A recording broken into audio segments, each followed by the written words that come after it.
Bonjour à toutes et tous, c'est Absolute et bienvenue dans cette vidéo avis, analyse et théorie concernant ce nouvel épisode de la saison 3 de The Mandalorian. Mais avant de commencer, juste un petit récap concernant vos opinions à propos de l'épisode précédent, suite au sondage que j'ai réalisé et qui a comptabilisé pas moins de 13 000 votes. 78% des avis récoltés expriment un ressenti positif, 19% un avis mitigé et enfin seulement 3% expriment un avis négatif. Donc vous l'aurez compris, une immense majorité des spectateurs a apprécié cet épisode de retour. Reste à savoir maintenant s'il en sera de même pour les prochains épisodes. Nous verrons cela au fur et à mesure, car dès demain, vous aurez de nouveau un sondage disponible dans l'onglet Communauté de la chaîne pour y exprimer votre opinion quant à l'épisode 2 de cette troisième saison. Et enfin, certains avaient logiquement relevé le fait que je n'étais pas revenu dans ma vidéo sur le cas d'IG-11. Alors oui, la réparation de celui-ci est un peu facile scénaristiquement parlant, mais tout cela est entre guillemets justifié par le fait que Dean est une sorte de traumatisme vis-à-vis des droïdes depuis son enfance,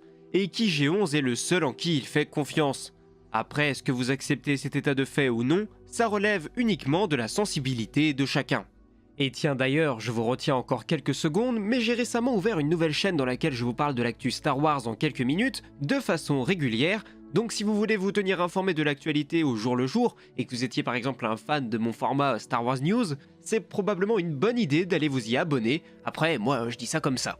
Mais bref, trêve de blabla et passons dès maintenant au cas de ce nouvel épisode. Eh bien, disons que je suis un peu déçu. Alors attention, j'ai quand même passé un bon moment, car l'épisode sur la forme est très bon, encore une fois, techniquement, même si ça ne fait pas d'éclat, l'épisode est très beau, visuellement et musicalement. Mais en dehors de ça, j'ai trouvé que dans sa construction, l'épisode était très redondant. Et pour les passages de dialogue, j'ai trouvé que c'était un peu sans vie ou sans âme. Je vais bien sûr détailler mes propos dans la partie spoiler qui va suivre, mais voilà, cet épisode m'a dans l'ensemble plu pour certains points, comme le fait que pour une fois l'intrigue suit son cours et qu'on n'a pas affaire aux sempiternelles quêtes secondaires des saisons précédentes, mais que pour autant, tout n'était pas parfait. Donc voilà pour mon avis sans spoiler, mais passons maintenant justement à une partie avec spoiler. Bon, déjà l'épisode s'ouvre sur un petit passage sur Tatooine, ce qui m'a forcément inquiété, mais heureusement la chose est assez vite expédiée. Et c'est presque étonnant de voir la série poursuivre sa route, alors qu'elle avait souvent l'habitude de prendre son temps, et qu'elle aurait ici facilement eu l'opportunité de nous mener à une rencontre avec Boba Fett, qu'on retrouvera toutefois certainement plus tard, mais pas pour le moment. On nous fait néanmoins mention d'une fête de la Bunta, c'est bien évidemment l'événement qui conduit à la course de modules dans la menace fantôme, et c'est donc un clin d'œil plutôt sympa. A noter aussi que les images avec ces feux d'artifice qui se reflètent dans le cockpit du chasseur sont très jolies, et je suis aussi content que l'intrigue concernant le droïde dont on a parlé au début de la vidéo avance aussi vite. Mais c'en est aussi à se demander pourquoi avoir perdu du temps là-dessus dans l'épisode précédent si finalement Dean accepte n'importe quel droïde, sans compter que j'aime bien le fait qu'il s'inquiète que R4 ne puisse pas rentrer dans son chasseur, alors qu'il y a littéralement une place prévue pour ça à l'origine, mais alors dans le cas d'IG-11, qu'il espérait embarquer au départ, il ne s'est jamais posé la même question. Mais bref, j'ai juste trouvé ça un peu marrant. De son côté, l'épisode se poursuit alors avec Dean et Grogu qui se rendent sur Mandalore, ce qui nous donne droit à de superbes images, car encore une fois, les effets spéciaux sont selon moi extrêmement bien réussis, contrairement aux costumes de ce qu'ils appellent les Alamites, mais je note quand même l'effort qui est fait d'utiliser des vrais comédiens en costume, plutôt que de tout faire en CGI. Cependant, et là on en arrive au point faible de l'épisode, car même si celui-ci nous transporte de par la beauté de ses décors ou de ses récits qui nous sont faits, que ce soit par Dean ou Bo-Katan, je trouve que cela sonne un peu creux au final. Heureusement que les plus connaisseurs ont les images de The Clone Wars ou de Rebels pour leur revenir en tête, mais sans cela, je sais pas, il me manque quelque chose pour que l'on comprenne que l'on est vraiment en train d'assister à quelque chose de choquant ou de dramatique. Et même si Katee Sackhoff, l'actrice de Bo-Katan, joue plutôt bien d'abord la joie de revenir sur son monde, puis la tristesse de découvrir l'état dans lequel il est, je trouve que l'épisode n'insiste pas assez sur ce choc qu'ils devraient ressentir, de voir leur planète dans un état aussi déplorable. Peut-être qu'il aurait fallu agrémenter tout ça de flashbacks pour que le spectateur se fasse une idée de la splendeur passée de la cité, ou bien alors de laisser éclater le ressentiment des personnages vis-à-vis de l'Empire et de leurs actes destructeurs. Je pense que cela aurait participé à donner plus de vie, plus d'ampleur, plus d'importance, plus d'âme à l'épisode et à ce qu'on était en train de voir. Sans compter que ce chapitre est artificiellement ralenti puisqu'on nous présente deux fois le même voyage et les mêmes péripéties,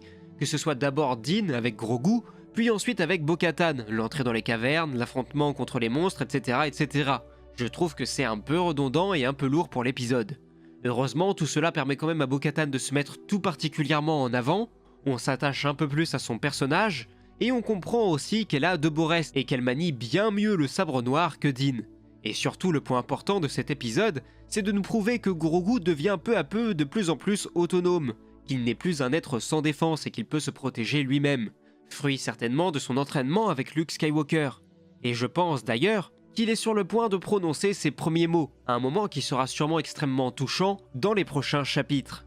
Et que dire sinon que j'ai bien aimé le design de la créature robotique qui parvient à capturer Djarin avec son côté un peu Grievous, mais j'aurais aimé en savoir plus sur qui elle était et ce qu'elle faisait là, surtout avec ce côté ultra creepy de l'œil que j'ai trouvé ultra cool. Et bien sûr, l'épisode se conclut avec un énorme cliffhanger puisqu'il nous laisse supposer qu'à la manière de Smaug dans Le Hobbit, le dragon sous la montagne s'est finalement réveillé, le dragon étant ici bien sûr le légendaire mythosaure qui prête son crâne au logo le plus célèbre des Mandaloriens. On peut donc s'attendre à quelque chose de particulièrement énorme dans le prochain épisode. D'ailleurs, je trouve au passage que tout ce qui nous est présenté dans cet épisode est tiré du premier jeu KOTOR, car entre la planète qui dispose de souterrains inquiétants avec des formes de vie contaminées, tout ça me fait clairement penser à la planète Taris, qui subissait dans ses étages inférieurs une épidémie qui transformait ses habitants en horribles créatures, des Rakghouls. Et par la suite, cette même planète allait subir le joug de l'Empire Sith, puisqu'elle allait subir un intense bombardement qui allait complètement ravager la surface, comme on le découvrira ensuite dans SWTOR. Et forcément, tout cela nous évoque également la destruction de Mandalore par l'Empire de Palpatine. Au-delà de ça, pour aller plus loin sur le personnage de Bo-Katan, je pense qu'elle va servir en quelque sorte de mentor à Din, qu'elle va lui enseigner le maniement du sabre noir, et par là même qu'elle va lui permettre de remettre en question tout ce qui concerne son credo, pour qu'à terme, Din accepte pleinement son nouveau rôle de leader et guide ses pairs, car pour le moment il détient certes le sabre, mais il n'a clairement pas la stature pour le brandir comme il se doit. J'imagine donc que Bo-Katan est là pour l'aider dans cette quête et non pas pour le trahir, et comme souvent dans la construction du mythe du héros, l'émancipation finale de celui-ci se produit après la perte de son mentor. Je pense donc qu'il faut d'ores et déjà se préparer à ce qu'on la perde au cours de cette saison. Et pour en revenir à ce que je disais plus tôt sur l'absence de quête secondaire, c'est étonnant de voir déjà Din se baigner dans les eaux vivantes, ce qui aurait dû arriver dans 3 ou 4 épisodes, selon l'ancienne formule. Cela nous laisse un énorme éventail de possibilités pour la suite, car les bandes annonces de la série ne nous ont délivré des images que des premiers épisodes, ça a toujours été le cas par le passé.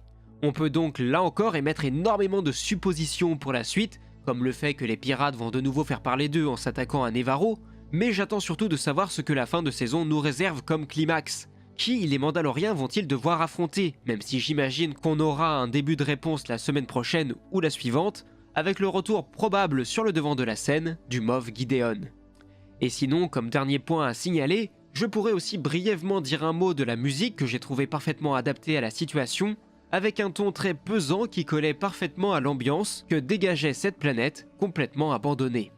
Bref, voilà plus ou moins tout ce que je pourrais trouver à dire concernant cet épisode, qui comme vous l'aurez compris m'a plu, en posant des bases intéressantes avec du potentiel pour la suite, mais qui pour autant dans sa construction redondante, ne m'a par exemple pas spécialement donné envie de le revoir une deuxième fois, car je trouve le tout assez lourd. Mais maintenant, c'est à vous de me dire ce que vous en avez pensé. Je vous invite à vous rendre dans l'espace commentaire pour me présenter vos avis, j'ai très hâte de les lire pour prendre un peu plus la température de la communauté et voir si on peut en tirer un ressenti général. Est-ce que vous avez aimé, pas aimé, est-ce que vous êtes mitigé? L'espace des commentaires est là pour ça, et pareil, si vous vous posez des questions, n'hésitez pas non plus à les poser ici, je suis là pour y répondre.